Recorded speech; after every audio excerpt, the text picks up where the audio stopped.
যে ডিজিএফআই, যে এনএচআই, যে এসবি 14 সালে নির্বাচন করেছে, 18 সালে নির্বাচন করেছে, 24 সালে নির্বাচন করেছে, অবশ্যই এই গোয়েন্দা সংস্থাগুলোর সংস্কার করতে হবে।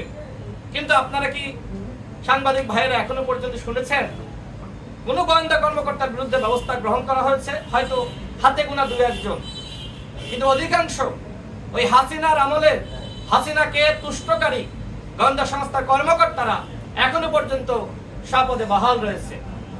তাহলে আমার প্রশ্ন হলো, এই গোয়েন্দা সংস্থাকে রেখে আগামী নির্বাচন কোনোভাবেই সুষ্ঠু করা সম্ভব?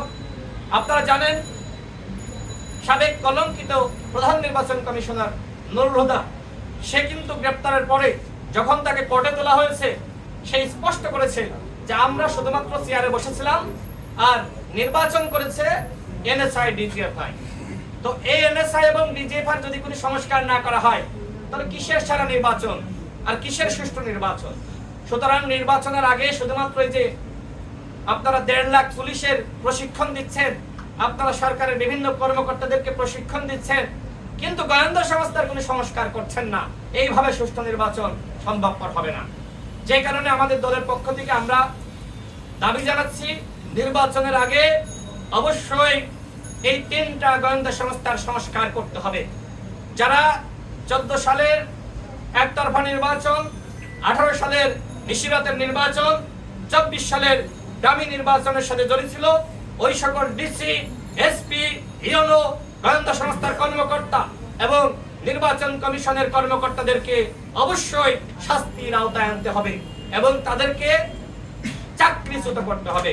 অন্যথায় ওই আওয়ামী আমলের কর্মকর্তাদেরকে স্বপদে বহাল রেখে কোনোভাবেই ইতিহাসের সেরা নির্বাচন জাতিকে উপহার দেওয়া যাবে না।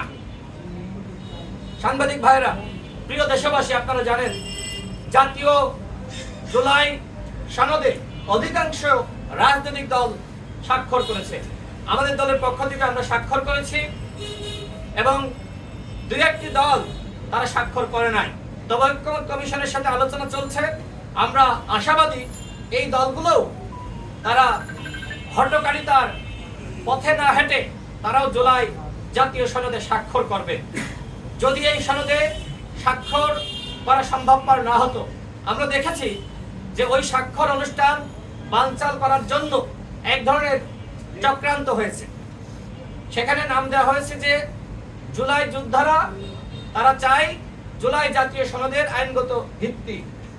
আপনারা নিশ্চয়ই দেখেছেন যে ঐক্যমত্য কমিশনের মাননীয় সহসভাপতি তিনি স্পষ্টভাবে বক্তব্যে ক্লিয়ার করেছেন যে জুলাই যোদ্ধাদের যে দাবি, সেই দাবি আমরা মেনে নিয়েছি এবং জুলাই সনদের আইনগত ভিত্তি, সাংবিধানিক স্বীকৃতি, এই অঙ্গীকার নামায় অন্তর্ভুক্ত আগে থেকে করা আছে।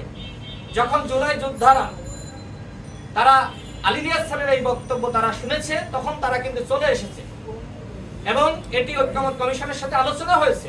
চলে আসার পরেও শখানিক ব্যক্তি তারা সেখানে উপস্থিত ছিল, তারা অনুষ্ঠান করতে দিবে না, বানচাল করবে। আমার প্রশ্ন হলো, এই যে স্বাক্ষর অনুষ্ঠান যারা বানচাল করতে চায় বা চেয়েছিল, তারা কি আসলে জুলাই যোদ্ধা? সেটি নিয়ে কিন্তু ইতিমধ্যে প্রশ্ন তৈরি হয়েছে। হ্যাঁ, জুলাই যোদ্ধা তারা, যাদের সাথে ঐক্যমত্য কমিশনের আলোচনা হয়েছে, আমাদের আলোচনা হয়েছে এবং তারা যখন বিষয়টি নিয়ে ক্লিয়ার হয়েছে যে আইনগত ভিত্তি এবং সাংবিধানিক স্বীকৃতি দেওয়া হচ্ছে, এরপরে সেই প্রকৃত জুলাই যোদ্ধারা সেখান থেকে প্রস্থান করেছে এবং পরবর্তীতে যারা শখানিক সেখানে ছিল, আমি নিজে দেখেছি তারা আর্মির দিকে বোতল ছুড়ছে এবং তারা পুলিশের গাড়িতে আগুন দিয়েছে। তো জুলাই যোদ্ধারা তো এইভাবে পরিবেশ ঘোলাটে করে তাদের দাবি আদায় করতে চায় না। আমি সরকারকে বলবো, কারা এই ধরনের জাতীয় অনুষ্ঠান বানচাল করার চক্রান্তে লিপ্ত ছিল, যদি কোনো দলের ইন্ধন থেকেও থাকে, আপনারা সেটি তদন্ত করে জাতির সামনে উত্থাপন